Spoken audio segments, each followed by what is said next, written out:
The xenoarchaeologist's hands trembled as she deciphered the final glyph carved into the crystalline wall of the vegan tomb. Dr. Elena Vasquez had spent 3 decades studying the remnants of extinct civilizations across the galaxy, but nothing had prepared her for this moment. The warning was identical to the others: 17 dead races, 17 identical messages, all pointing to the same terrible truth. Commander Marcus Webb materialized beside her in the dim chamber, his boots crunching on the ancient debris. "Another match?" he asked, though her expression already provided the answer. "Word for word," Elena whispered. "The Altarians, the Centauri Collective, the Rigel Empire, they all left the same warning before they vanished. Earth only pretends to sleep." The discovery had begun 6 months ago when the Deep Space Survey vessel Prometheus encountered the first tomb on Kepler 442b.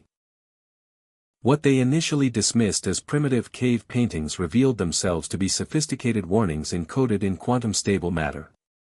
Each civilization had used their final moments not to record their history or achievements, but to warn others about Earth. "It doesn't make sense," Webb muttered, activating his neural recorder. "Earth is barely out of its atomic age. Most of these races had interstellar civilizations when Sol was still forming planets." Elena stood, her environmental suit's lights casting eerie shadows across the tomb's walls. The vegan civilization had been gone for over 2 million years, yet their technology still hummed with residual energy. They had been masters of dimensional physics, capable of folding spacetime like origami. What could have frightened them enough to spend their dying breath warning about a primitive world? "Run the temporal analysis again," she instructed her AI companion. The holographic interface materialized, displaying a 3-dimensional timeline of galactic extinction events. "Confirmed pattern detected," the AI announced in its neutral tone. Each civilization's extinction correlates with their technological advancement reaching a specific threshold: successful faster-than-light communication with Earth's solar system. Webb's face paled behind his helmet's visor. "That's impossible. Earth barely has radio telescopes capable of." "Commander," Elena interrupted, her voice tight with realization. "What if Earth's technological primitive nature is the disguise? What if something on Earth has been watching? The implications crashed down on them like a collapsing star. Every race that achieved the capability to communicate across interstellar distances had tried to contact other worlds. Earth, with its abundant water and perfect orbital position, would have been an obvious target. And every single one of those civilizations had subsequently vanished, leaving only these desperate warnings."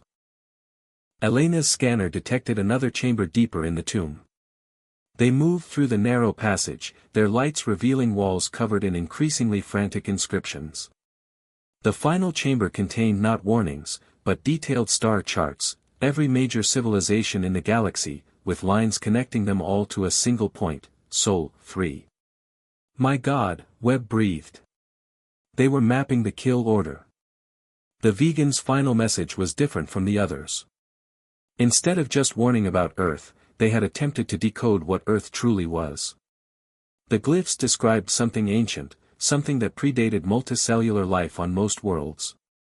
A hunter that used entire planets as bait, allowing civilizations to develop just enough technology to reach out across the void.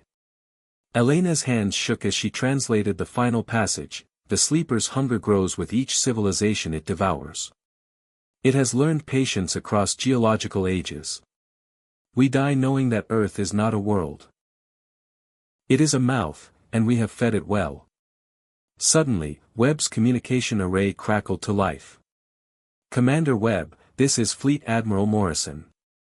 We've received a priority transmission from Earth. They're welcoming us home.